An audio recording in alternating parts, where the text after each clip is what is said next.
Hi, this is Rick Adams from practicalcsm.com, and you are tuned in to part 2 of my recent discussion with 3 post-sales professionals from Hubspot in Ireland on the topic of adjusting to remote working in the new normal.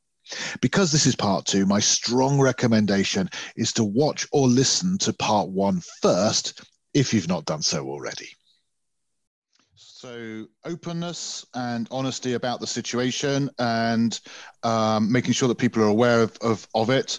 Thoughtfulness and empathy about individual situations and flexibility where those individual situations make it perhaps a little bit harder. Resources, a little bit of money to help set up the office or an extra laptop or whatever. And I love that point about trusting people so that they don't feel micro-monitored and they have to justify why they are not available at a certain moment in time because they're having to, change the nappies or take lunch or they've just finished. Thank you very much. I've done enough today. So that's really good points. Love it. I think it also just adds to that as well. The empowerment I think that it is given all of our employees as well is tangible. HubSpot operates a very non-micromanaged policy where all adults, you got to do what you got to do when you do it. But when you're taken out of the ecosystem that is the building, where you have managers and colleagues that can maybe make you feel that you're being policed in the best sense towards your responsibilities, when you're on your own, you really have to dig deep and feel empowered by the company to go and do what you need to do. And as Taty had said, a lot of what our employees are finding is extra leisure time. Odd as that might sound, like longer lunch breaks, hard cuts at start and end of day. The commute is removed, so people have much more free time at the start and the end of the day as well. But what that brings is a lot of their own responsibilities. And employees at HubSpot feel empowered and trusted that, they can start at 7 in the morning and finish at 3. They could start at 3 and finish at 12 whenever they need to. And that has just been magnified in the current situation, right? Mm-hmm, mm-hmm. No, and a great point. And of course, we do all benefit from less travel time, right? Mm. Okay, so we discussed the role of the employer or the company, and we've seen that actually there's quite a lot that the employer can do to make this easier. But of course, the impact of remote working from home goes very deep, and due to its nature, that impact is going to vary, right? It's going to vary in nature and intensity from person to person. Like Rory, for example, you mentioned that you actually, you really get off on the buzz of an office and the ability to be talking to and interacting and collaborating, etc. And that might be different for somebody else who maybe doesn't feel that, for example. So what would you say are the things that each individual should take responsibility for in terms of making a success of the transition to remote working from home? I think focusing on the connection, focusing on the things that made our organization what it was, and that's the community. That's the big thing, is the community. I think every single individual has that responsibility to think, what can I do today to reach out? What can I do today to try to make that community that we had in the real world translate into this digital one? We don't have a time limit in this thing. We don't know how long it's going to run for. And for the longest time at the start of it, we all had a psychology, which was, this will be done in a month. We'll be back to normal. It's not going to happen. HubSpot now is going through what we call a remote readiness training. This is 6 months after this kicked in. And that's just indicative of the fact we didn't know. Now we do, and now we're planning for this new normal. But everyone has that responsibility to think, what can I do as an individual to connect with people? And we have tons of technology that we can use in order to keep the communications going. But they have to be real. They have to be as organic as possible, even though they're not in the real world. And that's certain things like replicating coffee meetups, Zooms that are not business oriented, people reaching out saying, how you doing? Tell me how your day is going. And balancing the work stuff online with the general human stuff. Because we do that around the water cooler in any office. We need to try to translate that onto the digital world as well. Everyone's responsibility to do that. Yeah, on top of that, if I may add as well, I think every individual has a huge responsibility of being vulnerable and making sure that they are communicating if they are struggling, if there's something that is not going as they would expect it to be going, because we are all adjusting to these. And it's, as I said before, it is a learning process for all of us. So it's easy to think, oh, I'm the only one going through these or facing this challenge, so I'm just going to isolate myself, but making sure that you are having open and honest conversations with your colleagues, with your managers, so you can get better at like, okay, maybe I'm not the only one facing this, so let's try to figure it out together. How can we overcome that? And then to Rory's point, I think there is an extra responsibility added to be proactive about like replacing those bumping into each other at the coffee machine, bumping into each other at the corridor just to say hi and say, hey, how's your day going? How's your week going? Because sometimes we just need someone to say those words to us, and it makes a huge difference. So it is on everyone's responsibility to be proactive and continue that communication. Cool. Taty, did you want to add anything? Yeah. Maybe an additional thought. I know we've spoken a lot about the mental well-being and being able to adjust and replicating the culture. Another thing that I noticed, especially in the beginning, and to an extent still now, is the knowledge exchange for the day-to-day job wasn't as easy, because normally in our office space, people would sit next to each other. And if somebody says something really, really brilliant on the left side of you, you would kind of like absorb that, right? And if I'm really honest, that was hard in the beginning, because all of a sudden everybody came to me, and that was overwhelming. And I was like, okay, you need to continue to go to your other, colleagues and learn from them and not stop that. Go ask them that question, or let's create a new Slack channel where people can chat about certain issues, or be open to just hopping onto a video call to discuss an issue that you have. So that was a big one in this transition, to be like, okay, yeah, it's very easy because you have a one-to-one with me to come with, the questions that you have. But really, before that, you reached out to your colleagues. So continue to do that and continue to own that. And if you learn something, share it. Or if you struggle with something, share it, because we used to learn from these elements and get better in our day-to-day job. So I think we've gotten better, but it's still hard because it's less organic, because you don't overhear a conversation. So that's one thing I keep on saying, like, hey, exchange your thoughts. Yeah, and I think this is the part that I was thinking about when I was saying that you can't prepare for this, because you don't know until afterwards what the impact is, and that it's that type of thing that just happens almost by osmosis. We're not aware of it; it's unconscious, but it goes on in an office. That is perhaps the hardest bit to get right in a remote environment, because it doesn't go on, but we weren't aware that it was going on. So there isn't a formal process for it, because it just happens anyway. How do you replicate unconscious informal processes? Well, the only way of doing it is by formalizing them to an extent and creating systems and processes for them, which is sort of unnatural, isn't it, when it was an unconscious thing? So I think that's a really great point. I'd like to turn to one or two specific aspects of the move to remote working that perhaps has a particularly profound impact for people. Not necessarily for everyone, and certainly at different amounts of impact for different people. And I'd like to get your take on what can be done to minimize that impact. So let's start with the emotional side, if that's okay, because I think it's perhaps the most important of all. After all, we are all human beings. What type of negative emotions or feelings, or even potentially mental health issues, might be triggered by a move to remote working? And if that occurs, what can the employer, the employee, and perhaps the manager do about it? Any thoughts on that? That's a big one, Rick, and it's something that all of us have experienced the course of the last 6-7 months. And some of the specific examples, we look at our workforce, and they're representative of quite a cross-section of humanity. And there are certain people that don't thrive well within the work from home environment, simply because physically the work from home setup is not conducive to the human condition. We know people that are in small apartments that their coffee table doubles as their table, their desk. They don't have a water cooler. They don't have the ability to wander corridors. That's been taken from them. So their work life and their life, as I mentioned before, it just blends, and their days blend and their weeks blend. And that's terribly burdensome from a mental perspective. The way that I have seen over the course of the last number of months that we can help in that regard is, number one, understanding it and speaking to it, but also making sure that the people who are in those positions feel that they are vulnerable enough, as Vanessa was saying, that they can speak to us. So psychological safety in this instance is even more important in the digital sense. Being able to alleviate it is also a challenge as well, because we don't have the physical ability to change that environment. We can't ask our employees to go and work on the roof or work in the park. They have to work with what they've got.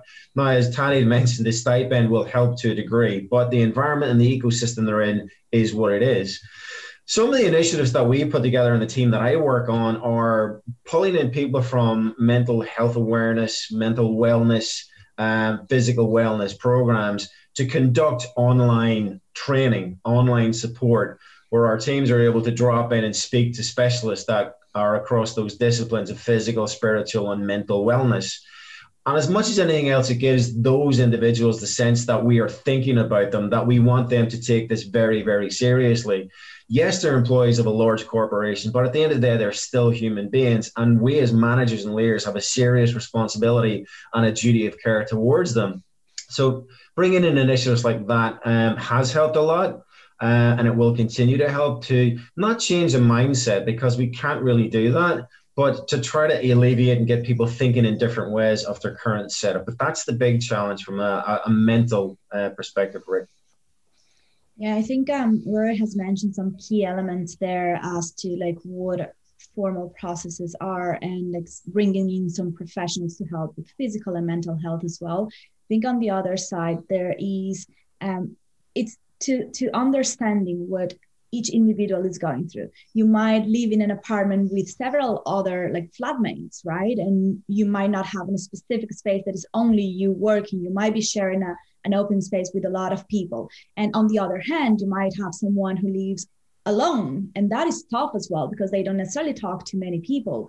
So it's creating those small spaces. So for example, in our team, my management team, as well as my own team, we've created some 15-minute catch up on a daily basis that it's optional, completely optional, where people can come and join and say hi and have that small connection to keep, I guess, to keep you sane at the same time. So I think those small approaches, we are just seeing, okay, what else can we provide? What else can we facilitate? And then understand that if someone is not joined, that is all right. If someone wants to join, that is all right as well. So the space is there for that. And then encouraging them, if they don't have the ability, for example, to join a meditation session, maybe come and bring it to a team meeting, or just like have those small moments where you are trying to encourage that self-awareness of like, how are you feeling? What do you need to pay attention on yourself to feel good with yourself in your personal life, and that will automatically reflect on your work as well.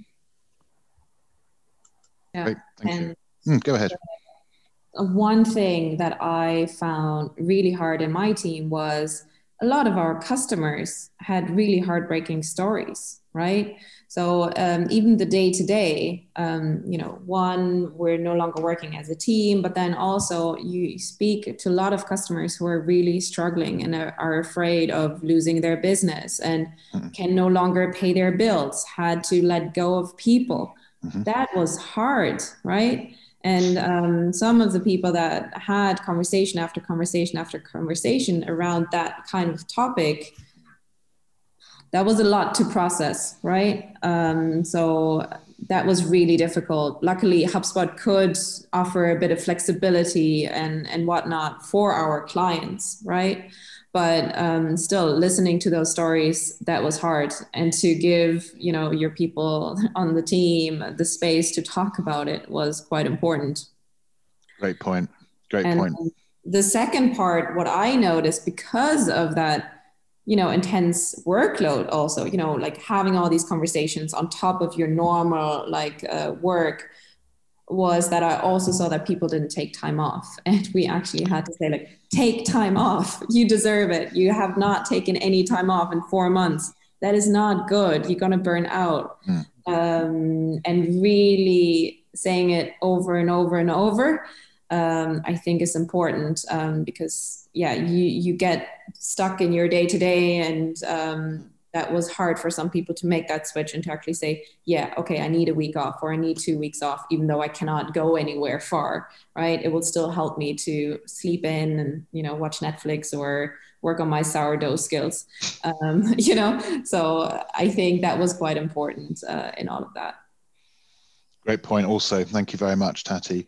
I think another aspect, particularly of team working, that I consider to be profoundly affected by a move to remote working, and we've kind of touched on it already, I think, but if I said the word collaboration, yeah, and I'd love to learn about your experiences of collaboration in this new normal, including perhaps collaboration with the immediate team, with the wider department or function, with other teams and functions with your organization, and of course, as you were talking about, also with your customers. So any thoughts on the topic of collaboration in the new normal? I mean, collaboration with HubSpot is paramount. It's synonymous with what we do. We're a global organization with offices, as you mentioned, around the globe. From a managerial perspective, everybody here has responsibility to be involved in global initiatives, and that demands collaboration.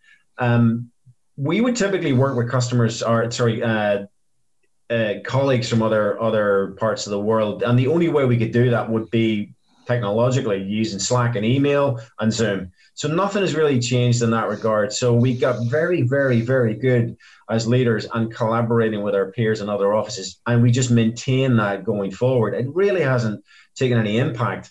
Where the real impact for collaboration, though, falls is, as you mentioned, it's within peers who are in the same office and with our team. That real organic face-to-face collaboration is not there anymore. It has gone. And as leaders, what our responsibility is to think about, well, how do we create that sense of collaboration? And our job is to continually communicate and continually keep up the connections and to find ways where we can collaborate, not necessarily just in a business sense and a business impact sense, but also we all have cultural teams within our teams. So that's a hugely collaborative thing that we've all lent into even more in the course of the last 6 to 7 months, which our culture teams are charged with the task of how do we keep this an interesting place to be, a fun place to be, a connected place to be. And our cultural teams would collaborate with each other to come up with these really cool ideas that are seasonal. We're running down to Christmas and everybody's now starting to ask that question, what are we going to do at Christmas? Because, in this part of the world, Christmas is a massive deal. The office party is a massive deal. Now, that's not happening this year, so we need to find different ways to do that.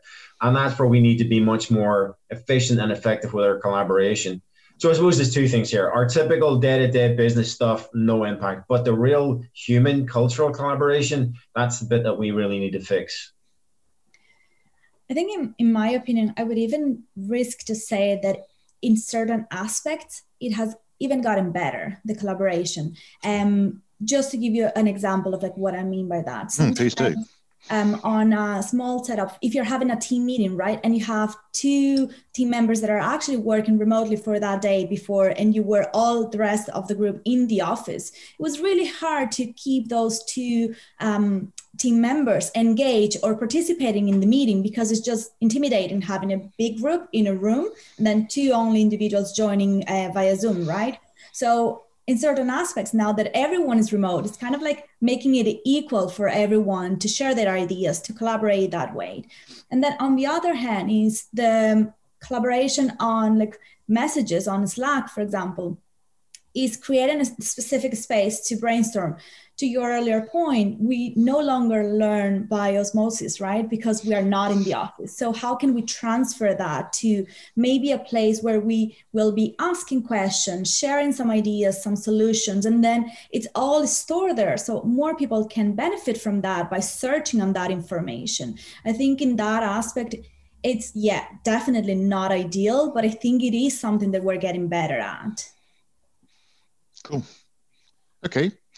I did actually have a question. The next question was about culture. So, I mean, you've already mentioned it, Rory, but I don't know if you or if either Vanessa or Taty, you also want to talk about corporate culture and team culture, because there's more to work than just the work itself. And I think people, at least partially, sometimes choose who to be employed by based upon their belief about, well, this will be the cultural experience I will get working with this team or working with this company. And that's why perhaps they selected HubSpot as an employer.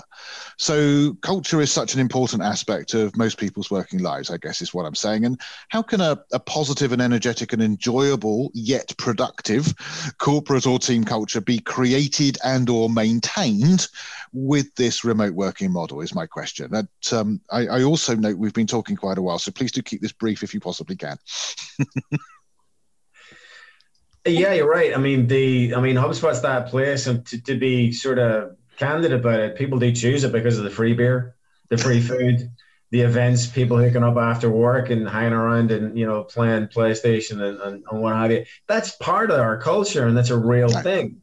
It's gone. That's gone now. We need to then think about how we translate those sorts of things into the digital world. I know that our people operations crew are thinking about this very, very seriously about how we can provide the same level of, cultural nuances into this world. Okay, that is the end of part 2. Part 3 will be released very soon.